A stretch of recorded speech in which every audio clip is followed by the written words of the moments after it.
Hey there again. If you don't like looking at me, it's okay. There will be other videos where instead of looking at me, I'll have a sheet in front of you, and I might be way down in the corner, just as a little talking head. It was painful to watch the videos for me. I looked at it and I realized, first of all, the introduction, the title, I don't know how to fix it because I'm a Luddite, was misspelled. I'd be embarrassed, except I'm too old for that. I also noticed that I use the word cumbersome far too much, and that just reflects the content of my heart right now. This is cumbersome, but I'll try and do better as we go through. I don't think it was horrible. I've seen much horribleness conveyed. I don't watch that many YouTubes, but some of them are horrible. I also do a lot of I noticed, but I think I'm better live. I'm not sure. Nonetheless, there will be more that you need to know conveyed by video, and there will be screenshots of various items. I don't have any today. I just want to give you a little heads up.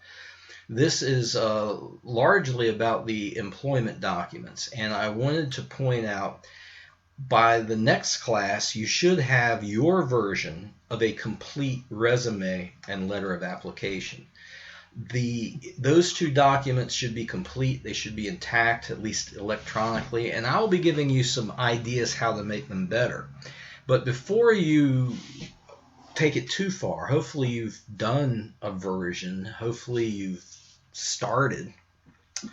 There are a few concepts I wanted to impart and a few resources to point out. First of all, under learning materials, there are a wealth of materials that you can use that I think will help you. Your book also, which right there, is very good, at least in some ways. Chapter 9 is, that's not chapter 9. Chapter 12 is on resumes and job applications. Take a look at it. There are good things here. On this page, I just wanted to point out, there are some words. I have a similar resource online where they're action words, I call them. And you might wonder, why in the world are they there? Well, it's because in the resume, and to a lesser degree, the letter of application, you are presenting yourself, I hope, as a problem solver to people. When a person has a job, they have a problem that needs solving, and you come in to solve things. Problem solvers are doers. Action words should inhabit your resume. Look at the samples. It's not just listing positions. There's a place for you to actually express what you did in print. In the letter, there's certainly opportunities, but you want to present yourself as a person who does. Don't make vague claims about what you're supposed to be able to do. Everyone claims that they have excellent communication skills. Instead, show us when you communicated. There are various ways that people are too vague or too grandiose in their language when they're writing these documents, and it's helpful to look at the materials. Your book discusses issues quite well. I have it in front of me. It's quite beautiful. There's a letter of application right here. There's also a letter of application online. I wanted to point out something that's in your book that isn't immediately apparent looking at the other materials, and it's this notion. The book on 351 right there has, and you can look at it, hopefully you have the book, on 351 has a chronological resume. That is the more traditional view of the resume, where items are listed, basically what you did in order. And further on down the line, I want to point out this is a 2-page resume. As a general rule, young people, 1 page should pretty much nail it. You want to not see a resume as anything less than a sales document. It is to promote you. It is not your biography or autobiography or a confessional. You want to put the best stuff on here. And I'm not knocking you, but when you're young, you don't have that much stuff.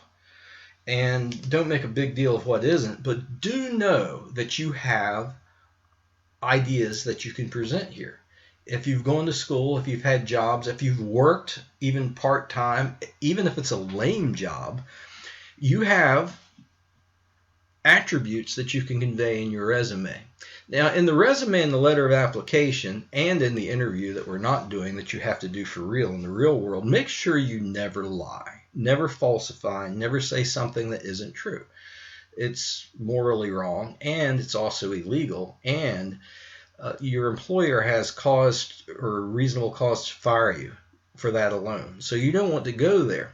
What you do want to be aware of is presenting the best ideas that are true about yourself, so that the people on the other end, the audience, and I mentioned this in class, they will be reading to discriminate. They'll be going, you won't even, a machine will read your resume first probably, looking for key terms and words, and eventually a human being will look at it, and they're looking at it not to discriminate wrongly, as far as, okay, we don't want to hire this person because they have a name that doesn't sound like a waspy person. That's not the kind of discrimination. I'm discussing the idea that they're looking for the best candidate, and they're going to put away the people they feel aren't the best candidates, or the document that represents those people.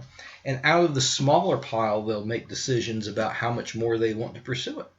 So you want to give them, the audience, the multiple audiences who see these documents, reason to consider you. So be truthful, be accurate, be specific. And the models might help guide you. The book, again, has some excellent ideas. Now, there's also, on 354, a functional resume. That may be something to consider. They used to be frowned upon, but what a functional resume does is it presents more specifically your skills, and less emphasis is on a chronological work history. It's very useful for people who perhaps have had interrupted work histories. They're out of commission for a while, maybe parents who are watching children, etc., and aren't working a conventional job, or maybe much of what you did wasn't in conventional jobs. By the way, experience doesn't have to be for pay. Many people do useful things and don't get paid for it, and they're developing skills that can be turned into money. So be aware of that. The book gives some ideas about what kinds of things you can put in. You want to include in your resume your education, certainly. You want to put in work experience.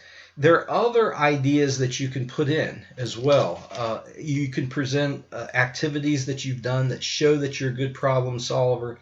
You can even present some of the more hobby types of activities that you do if they're relevant to the kind of job you're doing. Many times people in their lives outside of their vocational lives are doing things that are hireable. And you can certainly mention that. Awards that you have, you can present. Just don't be silly. I had a student once who had a whole heading because he saw a resume that had a heading that said awards, and under it he put none. Some people shouldn't go to college. The various activities, be careful with that. For example, sometimes in places it varies. On my bigger resume than you had when I applied for work at Dell Tech, mine spanned a couple pages, which wasn't excessive for my experience, and I had a section of activities that I did. I put activities in there of a certain type, though. When I first started working, not for Dell Tech, but high school, I didn't have a lot of teaching experience, and I had to ask myself, I'd had a lot of teaching experience teaching in a religious setting, and I deliberated, should I put this in? Because while it's teaching experience, somebody might look at it and be offended because it was a religious institution or something of that nature, and it's something to consider back and forth. For example, I've had students who like to use guns. They target shoot, perhaps they hunt. Well, I've done those sorts of things, but you can bet I didn't put that in my Dell Tech resume because I knew some people would look at it and have problems with those sorts of activities. I had one of my students who wanted to be a cop ask me about that. Should I put this in? I'm like, yeah, sure, go ahead, do that. I mean, It's in your benefit that you know how to use weapons if you're going to be a cop. But be smart about it. I also want to point out with your email, I haven't seen this as much, but it was happening a lot for a while. If you have a goofy email, you're going to need to put that on your resume, your letter, all these different materials. Make sure it's not goofy. You don't want that to bode wrongly. I had a student once who, I won't tell you what the rest of her address was. It's, whether it's Yahoo or anything, but her email was literally sexykitten69, and I thought that's really not what an employer needs to be seeing. So fix it and make it more professional, whatever you do. But in the book, there are some good ideas about the kinds of things you might include, etc. And there's a few items that will help you along the way there. Online, there's certainly some resources. What you want to be doing between now and the next time is complete a resume and letter of application. The letter of application I want to speak to ever so briefly. There are some guidelines that are given in the materials that I posted, and they're good ones. People think business letters are supposed to be brief. They're not really supposed to be brief. They're supposed to be concise. Concise means there's no wasted words. You don't want to be long-winded. But if I get a letter where there's a whole lot of white space, it makes me feel like this just isn't important. And in the letter, there needs to be certain information needs to be conveyed. In the first paragraph, let the people know right up front how you know about this job, the specific job that you want. Make a claim that you're a viable candidate. You want to probably have a paragraph about your educational experience, a paragraph about your work experience, and then toward the end you want to give them an idea how to contact you and that you'd like to take it to the next step, an interview, etc. Look at the models and samples. Use them as a guide. Don't plagiarize. And also on the resume is a tricky document because it is actually a design document. And I'll speak more to that in detail later. And some of the items that are posted in learning materials can guide you there. It is a document that has to be accessible. People have to be able to see the information quickly and well. And sometimes I've had resumes that are very cluttered. You want to have white space in it. White space offsets and amplifies to a point that which you want your audience to see and makes it accessible to them. If you have too much white space, lots of blank space, that doesn't bode well either, because blank space is nothing. And if you have a lot of white space on your resume, you're saying to a potential audience, I'm nothing. So don't do that either. There's a balance. And if you look at the samples, I think you can strike that. Be intelligent. Don't plagiarize the samples. Use them for inspiration and guidance. They're materials to help you. Knock those two things out, resume and letter of application. And if you would like, what you going to do? Your quarantine, man. Go ahead and, no, you're not. Some of you are out there all violating social space. I know that. Think of the old people like me who might die if we get this thing. But you've got time to mess around with your research too. First thing, correct your proposal, double space it. You'll be encouraged to know you have the beginnings of a 12 to 15 page paper. Continue to go into the sources. You have access to all that stuff still. EBSCOhost, the internet, lots of information. You're in the golden age where you don't have to go into a foul, full of contagion library. You can do it from the privacy of your own home and not even have to expose yourself to anything.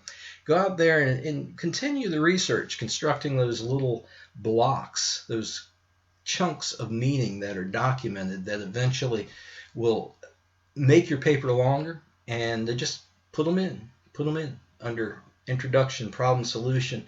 Later we'll discuss how to break that further and how to structure it in more detail. But you have a pretty good idea what to do probably. So fix your proposal. Try to get yourself a complete resume and letter for next class, and we'll check you next time. Be safe, be good, stay out of trouble. You can do all those things at the same time. Goodbye.